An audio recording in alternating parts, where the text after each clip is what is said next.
Au départ, il y a la ville d'Amiens qui a envie de mettre en avant Jules Verne autrement que par les péages, Jules Verne, la ligne de bus, Jules Verne, etc.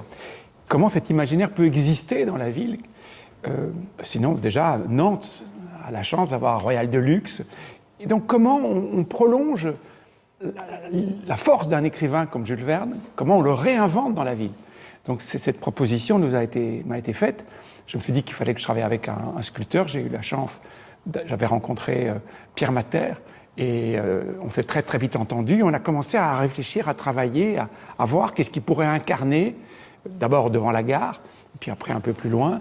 Mais cette dimension, cette puissance que évoque en nous, à Benoît et à moi, Jules Verne. Et donc ça a commencé par des esquisses, et puis bon, le projet a duré des années en réalité, presque 5-6 ans, pour qu'à un moment donné, cette commande arrive définitivement et qu'on dise oui, on va réaliser ce poulpe géant qui va faire 10 mètres de long, 7 mètres de haut, en bronze. C'est une énorme pièce sur de l'eau. Enfin, c'est un projet très très ambitieux. Mais ça mettait du temps.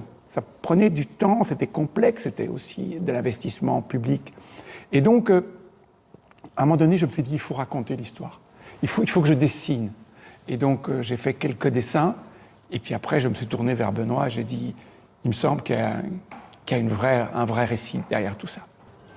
J'avais entendu parler, évidemment, j'avais parlé avec François du projet de sculpture, de ce cheminement, et puis j'ai vu des dessins noirs et blancs, magnifiques, se développer, des dessins très libres.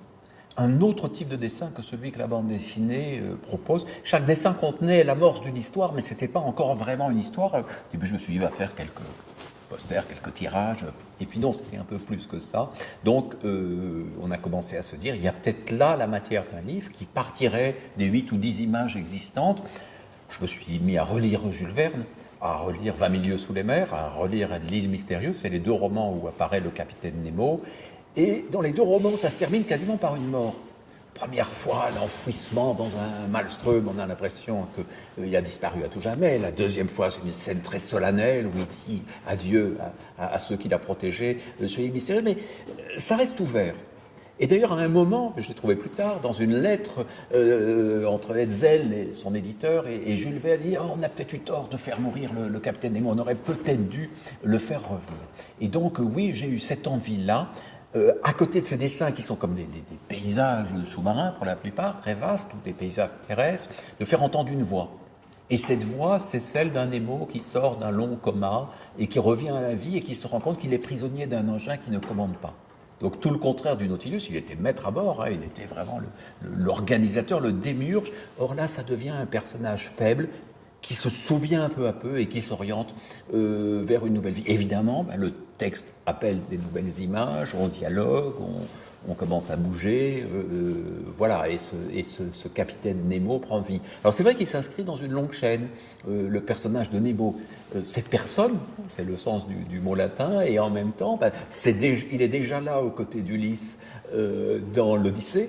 Et puis, il aura un prolongement l'année même de la mort de Jules Verne, en 1905, avec les débuts de Little Nemo in Slumberland de Winsor McCay, sans qu'on sache vraiment si le Nemo de McCay est proche de celui de Jules Verne. Oui, en fait, évidemment, les gravures de Jules Verne m'ont marqué profondément, surtout que je les ai découvertes quand j'étais très jeune, et je trouvais qu'il y avait une forme de mystère, et que ce noir et blanc, en définitive, devenait une espèce une capacité d'émotion, avait une capacité de rendu, dans les gris, dans les subtilités et surtout dans la lumière, qui pour moi était incomparable. D'ailleurs, on le sait bien, les films noir et blanc ont des lumières que le cinéma en couleur n'a pas du tout retrouvé avant un certain temps, avant qu'il y ait des grands chefs opérateurs. Et donc, j'étais fasciné par ça, j'ai essayé de retrouver ça. Alors toi, tu parles de Goya, moi je peux te parler de Franklin Booth, qui est ce fameux illustrateur américain, qui n'est pas un graveur, mais qui utilise les techniques des graveurs.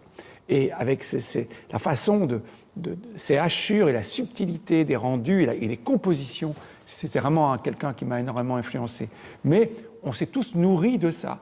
Alors, Mobius aussi est allé chercher Virgil Finlay, enfin, il y a tous ces dessinateurs, et les Américains sont parmi les grands virtuoses de ce travail de gravure qui traverse en fait et qui est encore là. Il y a encore de très très bons dessinateurs qui savent comme ça ciseler qui savent modeler les personnages, comme tu dis, qui ne travaillent pas toujours par le contour, mais qui travaillent par l'intérieur, et ça permet de donner des profondeurs, des vibrations que seule cette technique peut rendre.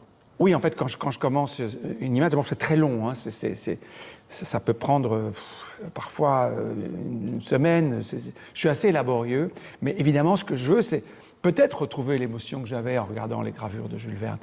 C'est-à-dire que les images soient fascinantes, qu'elles perdurent dans votre imaginaire, il y a une espèce de persistance rétinienne comme ça, qui est quelque chose qui fasse que vous ayez envie d'y revenir en fait, que ces images soient énigmatiques.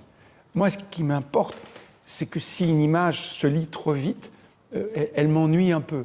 Et donc, qu'est-ce qui fait qu'on a envie de la retraverser, de la revoir?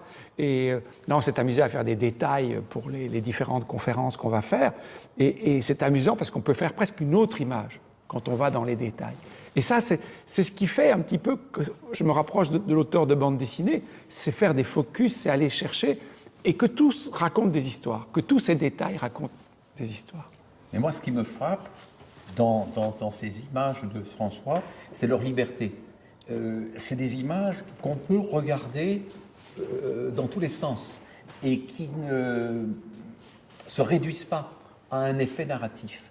On peut aller chercher des petits morceaux de l'image qui racontent une autre histoire. Alors que dans une bande dessinée, pour être entraîné d'image en image, on a quand même besoin d'une orientation un petit peu plus forte. Et j'ai vu François, qui avait dit un peu imprudemment il y a quelques années qu'il arrêtait la bande dessinée, j'ai vu François retrouver un plaisir très particulier dans ces images qui n'obéissaient pas à un scénario préalable, qui s'inventaient au fond quelque chose. Et puis, en travaillant en cours de route, on s'est rapproché un peu plus de la forme bande dessinée. Mais je crois que cette joie spécifique du dessin, presque du dessin pour le dessin, est quelque chose de très important.